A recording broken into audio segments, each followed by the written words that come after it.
Salut les frérots, vous me l'avez tant demandé, voici un nouvel épisode de RDM. Pour ce premier épisode de l'été, on va faire un léger résumé au niveau transfert et on terminera par les dernières rumeurs sur le marché. J'espère que vous êtes chaud, c'est parti.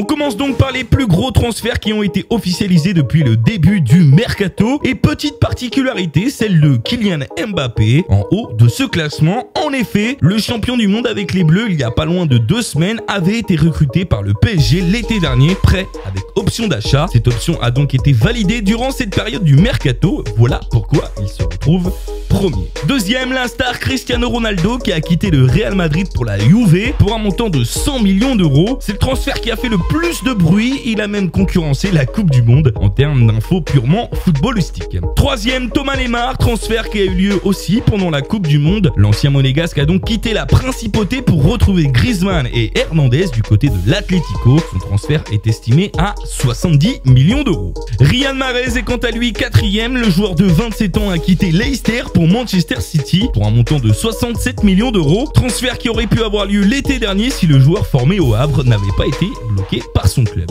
Pour finir, 3 joueurs à la 5e place pour des montants autour de 60 millions. Keita a rejoint Liverpool, transfert bouclé il y a quelques mois déjà, validé cet été. Alisson lui aussi a rejoint Liverpool pour un montant record pour un gardien. Et le Brésilien Fred de 25 ans du Shakhtar a signé à Manchester City. Du côté de la Ligue 1, les top transferts, si on met de côté celui de Mbappé, sont tous côté départ malheureusement. On retrouve Malcolm qui a rejoint il y a quelques jours le FC Barcelone pour 41 millions. Thierry lui a traversé la Manche pour aller à Fulham pour 30 millions, comme Issa Diop qui a quant à lui rejoint West Ham pour 25 millions d'euros. Pour finir, 2 Parisiens ont quitté le club de la capitale. Pastore est parti du côté de la Roma pour 25 millions d'euros et Berchiche, lui, est parti en Espagne pour rejoindre l'Athletic Bilbao pour 24 millions d'euros.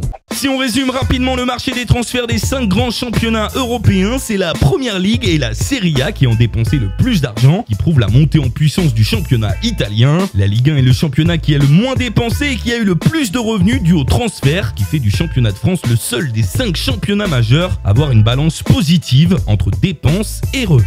Allez, pour finir, on fait un petit point sur les rumeurs sur le marché des transferts et on commence en Ligue 1 par Monaco qui va recruter Golovin. Le montant du transfert est estimé à 50 millions d'euros. Du côté du PSG, un accord aurait été trouvé avec le Bayern Munich pour un montant de 50 millions pour Boateng, alors que le prix demandé par la Juve pour Alexandro serait trop élevé. Di Maria, de son côté, pourrait baisser son salaire pour rejoindre Naples et quitter la capitale. À Marseille, la rumeur Balotelli qui existait bien avant le début du marché des transferts de cet été n'est toujours pas validé dû à des négociations difficiles avec le joueur. Parme, qui vient de remonter en Serie A, aimerait en profiter pour recruter l'Italien. Du côté de Saint-Etienne, les Verts seraient très chauds pour rapatrier Gomis et donc faire revenir la Panthère dans le chaudron.